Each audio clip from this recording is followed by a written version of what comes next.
নমস্কার, আমি অর্কবাবুর একটা কথা শুনলাম মন দিয়ে খুব, যে এই সময় দাঁড়িয়ে প্রশ্ন করা উচিত রাজা তোর কাপড় কোথায়। তো আমার মনে হয় আমি আপনার কথাটাকে আরেকটু বাড়িয়েও যদি বলতে চাই, এই সময় কিন্তু এটাও মনে করিয়ে দেওয়া উচিত যে রানী তোর সাদা শাড়িতে কালি লেগে আছে, সেটা কে মুছবে, সেটা কবে মুছবে। আর দেবাংশু ভট্টাচার্যর আমি বক্তব্যটা খুব মন দিয়ে শুনলাম এবং খুব সঠিকভাবেই উনি বলেছেন যে রিপাবলিক নিয়ে যে কথাগুলি উনি বলেছেন, ডেফিনেটলি 100% আমরা সবাই এখানে এগ্রি করি কম বেশি। কিন্তু আমি জানি না কোনো অদৃশ্য কারণে কেন আপনি বললেন না যে ইউনেস্কো থেকে যখন প্রতিনিধিরা এলেন তখন ধর্মতলায় ধর্ণামঞ্চ সাদা কাপড় দিয়ে ঢাকি দেওয়া হয়েছিল, তখন কোনো নিউজ মিডিয়া ওটা কভার করেনি, সেটা কোন কারণে করেনি।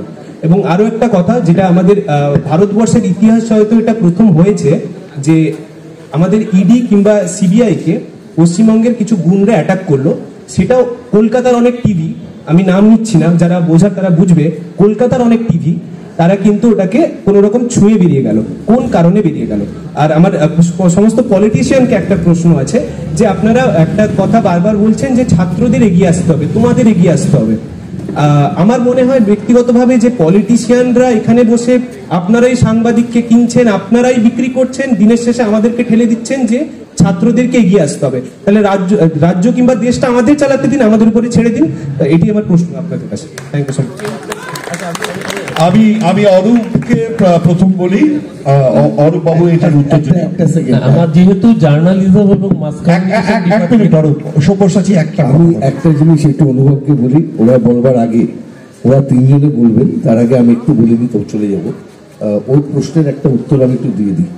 সেটা হচ্ছে যে পশ্চিমবঙ্গের এই যে অ্যাডভার্টাইজমেন্ট পলিসি বা কেন্দ্রের যে অ্যাডভার্টাইজমেন্ট পলিসি, এটা খুব সহজে, যেটা অরূপবাবু আছেন বলতে পারবেন, অর্কও আছে, যা কখনো কেউ আমরা শুনেছি একটা সরকার তার অ্যাডভার্টাইজমেন্ট রিলিজ করবার জন্য একটা অ্যাড এজেন্সি অ্যাপয়েন্ট করতে হয়?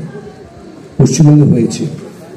পশ্চিমবঙ্গে সরকারের ডিপার্টমেন্টের অ্যাড এজেন্সি এখন জেনেসিস বলে একটি কোম্পানি, তার মাধ্যমে বেশিরভাগ অ্যাডভার্টাইজমেন্ট রিলিজ হয়। দুই, এটা ভয়াবহ দিক যেটা, আমি সরকারটা XYZ যেই থাক না কেন, হতে পারে আজকে সরকারটা বদলে গেল, অন্য কোনো দল, একটু আগে উনি বলছেন না দুটো শব্দ, যে স্বৈরাচার আর ফ্যাসিবাদ। মনে করুন দিল্লিতে একই জিনিস হয়, আরো বড় মাত্রায় কোনো একটি কোম্পানি, তারা যদি যেভাবে করছে, তখন কিন্তু আর কোনো সুযোগই থাকবে না। এখানে তবু গিয়ে দুটো মামলা করে গিয়ে আমরা করতে থাকি, আমার সাথে করতে আমাদের প্রচুর ঝামেলা হতে থাকে এরকম জিনিস নিয়ে। ইউটিউবারদের মামলা, লাইন দিয়ে মামলা হচ্ছে, জেলে নিয়ে যাচ্ছে লোক। আর ইউএপিএতে ওখানে গিয়ে আমাদের প্রবীণ প্রকাশটাকেও গ্রেপ্তার করে ঢুকিয়ে দিয়েছে, চলছে। মানে ফারাকটা কিন্তু খুব ভয়াবহ। কিন্তু ওই নেচারটা আমি একটাই শেষ করে দিই, যে সবাই রাজার কথা আমরা বলেছি, রানীর রেফারেন্সটাও দরকার, তবে রাজা রানী দুটোই হোক না কেন, ওটা হচ্ছে ক্ষমতা আর রাজতন্ত্রের একটা বহিঃপ্রকাশ। আমরা যেন গণতন্ত্র আর রাজতন্ত্রের ফারাকটা ভুলে না যাই। আমাকে একটু চলে যেতে হবে, ধন্যবাদ স্যার। ধন্যবাদ, ধন্যবাদ। অরূপ বাবু আপনার বক্তব্য। 2 মিনিট বসে যাও না, একবারে বেরোবো, আর বেশিক্ষণ নেই তো। হ্যাঁ, শেষ হয়ে এসছে আমরা। এ তো হাসি রাগ অভিমান ঝগড়া আপোষে। আমি খুব পার্টিনেন্ট প্রশ্ন করেছেন, এবং দেখুন এই যে প্রশ্নটা এখানে দাঁড়িয়ে করলেন, এই প্রশ্নটাই অনেক কিছু বলে দিল। এই প্রশ্নটা যদি জামিয়ায় হতো না বা দিল্লি ইউনিভার্সিটিতে হতো, তাহলে আপনাকে শুনতে হতো দেশ কি গদ্দারো কো গোলি মারো সালে কো। এবং কেন্দ্রীয়, আমি আসছি, আমি শুনেছি, একটু বলে নি, তারপর নিশ্চয়ই ছাত্র সমাজ প্রশ্ন করবে, এটা স্বাভাবিক, এবং আমাদের সেই প্রশ্ন শোনার ধৈর্য রাখতে হবে, এটাও স্বাভাবিক।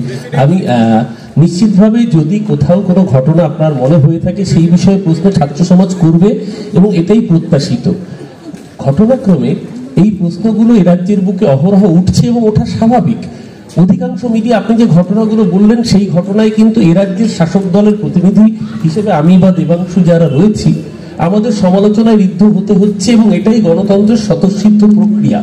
নিশ্চয়ই আমরা শাসক দল হিসেবে তার বিরোধিতা করব, ছাত্র সমাজ আমাদের বিরোধিতা করবে, কিন্তু কোথাও গিয়ে দাঁড়িয়ে একটা আলাপ আলোচনার জায়গা তৈরি হবে।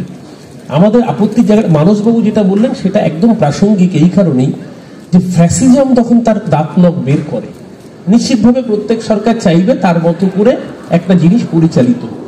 কিন্তু সেই সরকারের পরিচালনার মাত্রাটা যখন ফ্যাসিজমে রূপান্তরিত হয়, সেই জায়গায় বোধহয় কোথাও একটা লক্ষণ রেখা আমাদের টেনে দেওয়া উচিত। আমি একটা ছোট্ট প্রসঙ্গ আনি, এখানে আস্থা টিভির কথা দেবাংশু বলেছে। আমাদের দেশে এরকম টিভি চ্যানেল আছে যার নাম সনাতন টিভি। সনাতন টিভি দিন রাত প্রোপাগান্ডা নিউজ চ্যানেল। শুধু তাই না, তোমাদের মনে থাকবে রাহুল গান্ধীর সম্পর্কে ভিডিও এডিট করে মক ভিডিও চালানো হয়েছিল। কদিন আগে লতাজি যখন চলে গেলেন, শাহরুখ খান মানে তাদের ধর্মবিশ্বাস অনুযায়ী তারা রিচুয়ালস পালন করেছেন, ফু দিয়েছেন, সেটাকে বলা হলো শাহরুখ খান থুতু দিয়েছেন। এবং এই সাংবাদিকতা ভারত, এই যে আজকে আমাদের প্যানেল ডিসকাশনের যে মূল ক্যাচলাইন, যে কোন দিকে ভারতের সাংবাদিকতা, এই জায়গাটাকে বোধহয় কোথাও আমরা অ্যাড্রেস করার জায়গা থেকে ছোট। নিশ্চিতভাবে শাসককে প্রশ্ন করার অধিকার সবার আগে ছাত্র সমাজে, সেই প্রশ্ন শাসক করেছে, ছাত্র সমাজ করেছে, আমাদের শাসকের জায়গা থেকে আমাদের উত্তর দিতে হবে। কিন্তু আমি আবারও বলছি, এই রাজ্যের বুকে শাসককে প্রশ্ন করা যায়, কিন্তু আজকে সর্বভারতীয় স্তরে বোধহয় প্রশ্ন করার সেই গণতান্ত্রিক স্পেয়ারগুলো আস্তে আস্তে আরো সংকুচিত হয়ে আসছে। আর সত্যি কথা বলতে, লাস্ট যে কথাটা তুমি বললে, এই কথাটার সাথে আমরা অনেকাংশেই সহমত, যে নিশ্চিতভাবে কেন্দ্রীয় সরকারের সমালোচনার সাথে সাথে রাজ্য সরকারের ভুল ত্রুটিগুলো, একটা মানুষ যদি কাজ করে 100টা কাজ করতে গেলে 2-3টে কাজে ভুল হতে পারে। ভুল হলে সমালোচনা করবেন, আমরা নতমস্তকে সমালোচনা গ্রহণ করছি, এবং আগামী দিন যাতে সেগুলো রেকটিফাই করে সেই সমালোচনার সুযোগ যাতে আর আপনারা না পান, সেই দিকে নিশ্চিতভাবে সরকার চেষ্টা করবে। ভালো থাকবেন সবাই। আপনারা দেখছেন আওয়াজ, রোজকারের হক কথা। For more updates about Awaz, please subscribe our YouTube channel Rajshekhar Thali.